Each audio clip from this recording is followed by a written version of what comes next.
Hello and welcome back to my channel Anurag law classes. और हम पढ़ रहे थे एंशंट इंडिया। आज हम एंशंट इंडिया में पढ़ेंगे मौर्यन डायनेस्टी। तो मौर्यन डायनेस्टी जो थी हमारी, ये 323 से लेके 185 बीसी तक रही थी। ठीक है, काफ़ी लंबे पीरियड तक रही थी ये। इसके सोर्सेस क्या क्या है मौर्यन डायनेस्टी के, मौर्यन डायनेस्टी के बारे में हमें पता कैसे चला।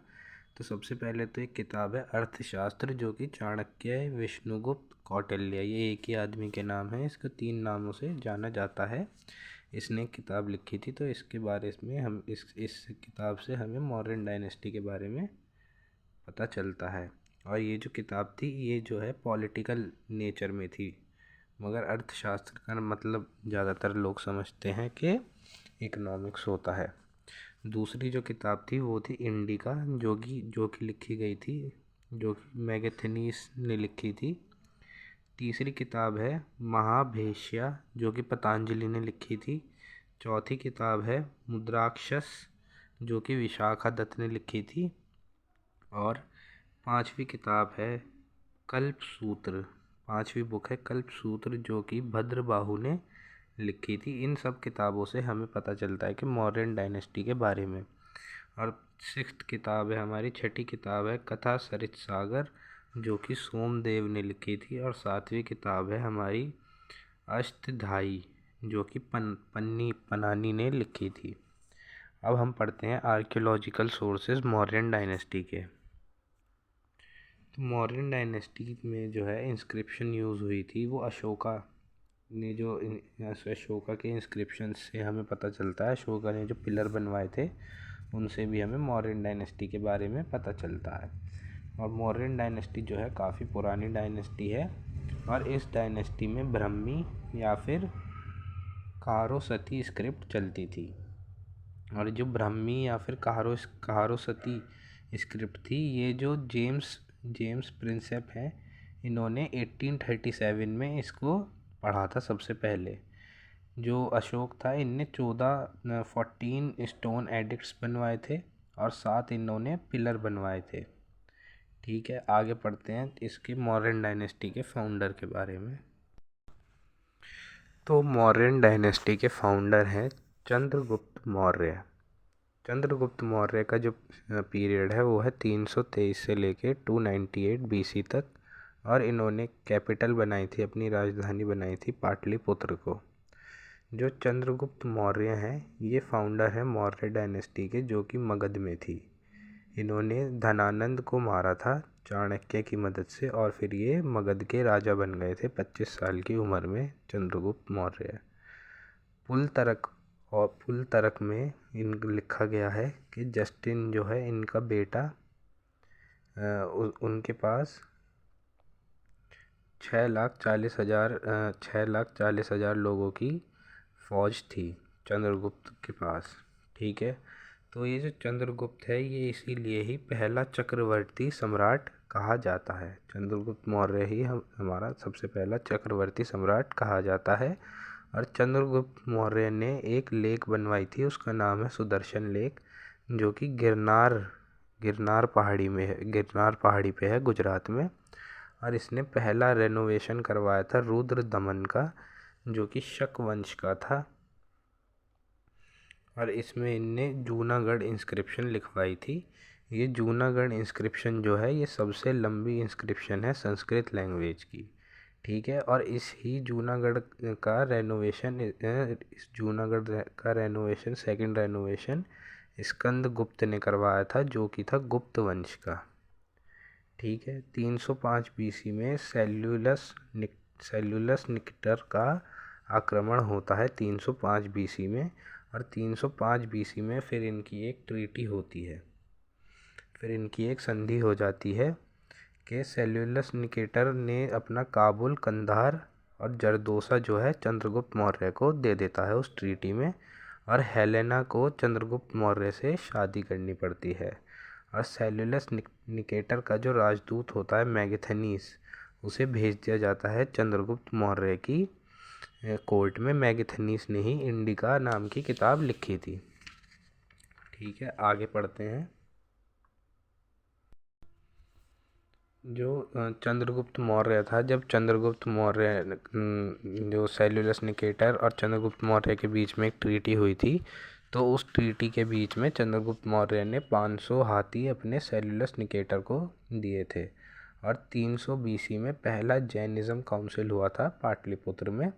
और इसमें जो है, इसमें शर्वानम बेगलो कर्नाटक चले गए थे ये भद्रबाहु के साथ फर्स्ट जैनिज्म काउंसिल करवाने।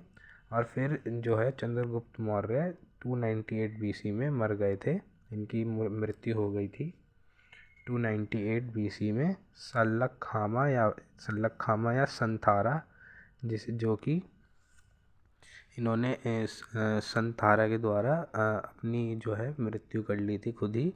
इसमें क्या होता है, जैनिज्म में इसमें भूखे रहकर अपने आप को मर जाते हैं इसमें। अब हम आगे पढ़ते हैं बिंदुसारा के बाद, बिंदुसारा के बारे में। तो बिंदुसारा जो है ये 298 बीसी से लेके 272 बीसी तक रहा। और इसका जो इसके पास 101 बेटे थे, ठीक है। और इसकी 16 पत्नियां थी और ये फेमस था अपने धर्म के लिए, ठीक है। अपने धर्म के लिए ये फेमस था बिंदुसारा। और इसका एक बेटा था अशोका, ठीक है। और इसमें क्या हुआ था कि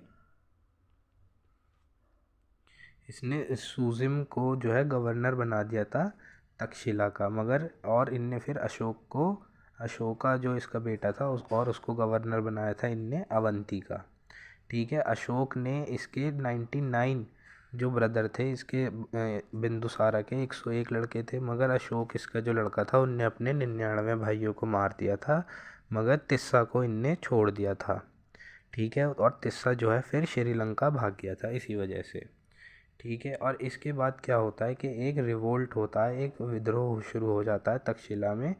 और उस विद्रोह को कंट्रोल करने के लिए बिंदुसार फिर अशोका को भेजता है, ठीक है। और दो जो फॉरेन एम्बेसडर आए थे वो बिंदुसार के दरबार में आए थे। वो जो फॉरेन एम्बेसडर थे वो थे दयामकस जो सीरिया से थे, और दूसरे हैं डायनोसुस जो इजिप्ट के थे। और 272 बीसी में बिंदुसार की मृत्यु हो जाती है। इसके बाद हमारे रूलर आते हैं अशोका। अब हमारा नेक्स्ट रूलर आ जाता है अशोका। अशोका का जो पीरियड रहा है वो है 269 बीसी से लेके 232 बीसी तक। इसका जो इसने क्या कहते हैं, 2 इंस्क्रिप्शन बनवाए थे, मास्की इंस्क्रिप्शन और गुरुजन इंस्क्रिप्शन।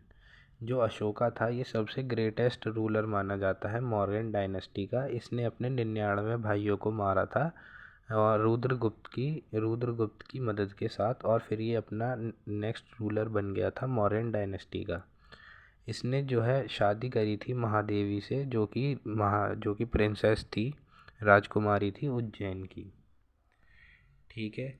महादेवी के साथ मैरिज करने के बाद इसका एक बेटा और एक बेटी हुई। बेटे का नाम था महेंद्रा और डॉटर इसकी बेटी का नाम था संघमित्रा, ठीक है। अशोक ने इन दोनों को श्रीलंका भेज दिया था बौद्ध धर्म के लिए। और अशोका ने एक और मैरिज करी थी करनवाकी से, जो कि प्रिंसेस थी, राजकुमारी थी कलंगा की। और इससे इनका एक बेटा हुआ था करनवाकी से, जिसका नाम था तिवर।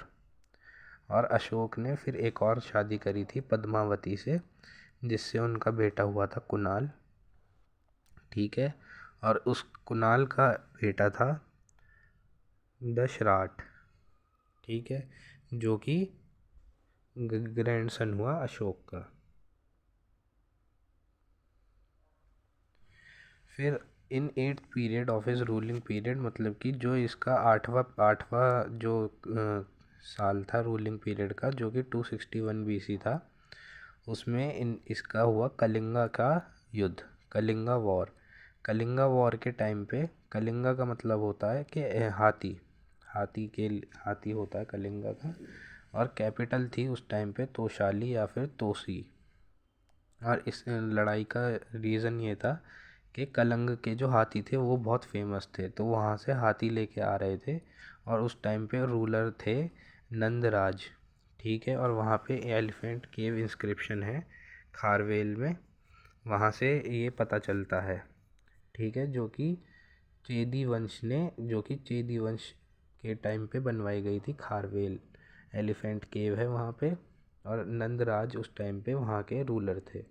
और कलिंग वॉर के बाद अशोका के ऊपर इतना ज़्यादा प्रभाव पड़ा खून खराबे का कि उन्होंने फिर बुद्धिज़्म को अडॉप्ट कर लिया, और इन्होंने फिर अपना धर्म परिवर्तन कर लिया, जिसे कहा जाता है मोगालीपुट का तिस्सा। और इन्होंने जो टीचिंग ली थी वो उपगुप्त से ली थी। उपगुप्त, या फिर उसका नाम था निग्रोधा। ठीक है, आगे पढ़ते हैं। 279 बीसी में अशोक बोध गया गए थे, और 289 बीसी में अशोक लुम्बिनी गए थे, और इन्होंने लुम्बिनी को ही अपना टैक्स फ्री कर दिया था। और इन्होंने वहाँ पे अब एक पिलर लगवाया था, जिस पिलर का नाम था रुमनदाई पिलर। ठीक है, और इन्होंने अपने रूलिंग पीरियड के दौरान 3 बुद्धिस्ट काउंसिल करवाई थी पाटलिपुत्र में। अशोका ने जो थर्ड पिटक है बुद्धिज़्म में वो जोड़ा था, जिसका नाम है अभिधामा पिटक। इसमें इन्होंने बायोग्राफी लिखवाई थी अलग अलग मंक्स की, जो कि अशोक के कंटेम्प्रेरी थे, जो अशोक के ही टाइम के थे। उसमें बायोग्राफी लिखवाई थी। और अशोक ने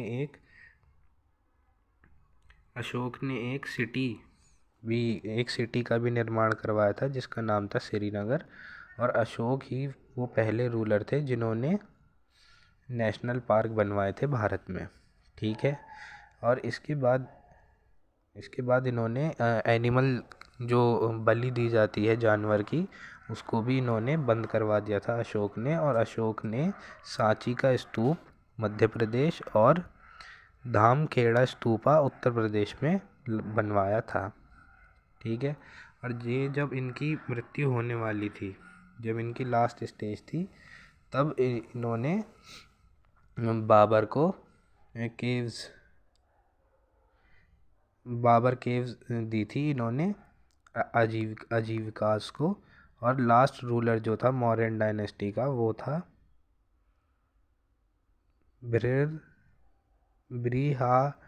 बृहद्राहा। और अब हम पढ़ते हैं अशोक के 14 पिलर्स। तो अशोक ने 14 पिलर्स बनवाए थे। इन 14 पिलर्स के बारे में पढ़ लेते हैं। तो पहले पिलर में अशोक ने एनिमल सेक्रीफाइस को मना करा था, और वाइल्ड लाइफ कंजर्वेशन के बारे में लिखवाया था पहले अपने स्टोन एडिक्ट्स में। ठीक है, स्टोन एडिक्ट्स थे इनके 14, और इनके पिलर थे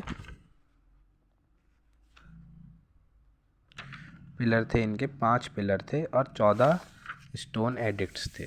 ठीक है, इन्होंने पत्थरों के ऊपर लिखवा रखा था। तो पहले पत्थर के ऊपर इन्होंने लिखवा रखा था कि जानवरों की बलि नहीं दी जाएगी, और क्या कहते हैं, जंगलों का संरक्षण किया जाएगा। दूसरे पत्थर पे इन्होंने लिखवा रखा था कि सिटीजन जो नागरिक होते हैं उनके लिए वेलफेयर प्रोग्राम करवाए जाएंगे, और ह्यूमन साइंस और वेटिनरी साइंस के बारे में उस पर लिखा हुआ था कि वेटिनरी साइंस होती है जानवरों की जो मान लीजिए जानवरों का एक सिस्टम होता है, तो उसके बारे में, और इंसान के अंदर के सिस्टम के बारे में साइंस के बारे में इन्होंने लिखवाया था। और थर्ड में इन्होंने लिखवाया था कि ब्राह्मण का जो है सम्मान करना चाहिए, और पीएम का अपॉइंटमेंट के बारे में लिखवाया था। 5th पिलर में इन्होंने लिखवा रखा था अपॉइंटमेंट ऑफ धर्म मिनिस्टर्स। तो धर्म मिनिस्टर का अपॉइंटमेंट कैसे होता है वो इन्होंने 5th पिलर में लिखवा रखा था। और 7th पिलर जो है इनका सबसे लॉन्गेस्ट स्टोन एडिक्ट है, जो कि इसमें लिखा हुआ था control over mind and soul. तो दिमाग और आत्मा के ऊपर कैसे कंट्रोल करें, वो था इनका 7th पिलर। और 11वां पिलर जो है उसमें लिखवा रखा था धर्म विक्ट्रीज़ के बारे में। इन्होंने जो जो लड़ाइयाँ जीती थी उनके बारे में इन्होंने लिखवा रखा था 11वें पिलर पे। 13वें पिलर पे इन्होंने लिखवा रखा था 13वें पिलर पे इन्होंने कलिंग वॉर के बारे में लिखवा रखा था कि कलिंग के युद्ध में इन्हें कैसा लगा और इन्होंने फिर अपना धर्म परिवर्तन क्यों करा। 14वें स्टोन एडिक्ट पे इन्होंने लिखवा रखा था कि इंस्पिरेशन इन्हें मिली थी कि रिलीजियस लाइफ पे कि एक धर्म के साथ इन्हें जीने की इंस्पिरेशन मिली थी। अब पढ़ लेते हैं इनके द्वारा बनाए गए पिलर जो थे। तो पहला है इनका टोपारा पिलर। ये जो है अम्बाला में मिला था और इसे शिफ्ट कर दिया गया था दिल्ली फिरोज शाह तुगलक के द्वारा। दूसरा है मेरठ पिलर। मेरठ पिलर जो है मेरठ से मिला था और इसे भी शिफ्ट कर दिया गया था दिल्ली फिरोज शाह तुगलक के द्वारा। और तीसरा है हमारा इलाहाबाद पिलर। इलाहाबाद पिलर जो है कौशाम्बी में मिला था और इसे इलाहाबाद फोर्ट में शिफ्ट कर दिया गया था अकबर के द्वारा। ठीक है। जो इलाहाबाद पिलर है इसमें अशोक, समुद्रगुप्त और जहांगीर के बारे में लिख रखा है। ठीक है। अब हम लास्ट पिलर पढ़ते हैं सारनाथ पिलर। सारनाथ पिलर में ही अशोक का एम्बलम बना हुआ है। अशोक का जो एम्बलम है वो सारनाथ पिलर पे बना हुआ है। और इनका एक और पिलर है लौरिया नंदग्राह पिलर जो कि बिहार चंपारण में है। और एक और पिलर है इनका रामपुरा पिलर। और एक है इनका सांची का पिलर जो कि अब तबाह हो गया है। अगर आपको मेरी वीडियो यहाँ तक देख रहे हैं तो आपका बहुत बहुत धन्यवाद। मेरी वीडियो को लाइक करें और चैनल को सब्सक्राइब करें।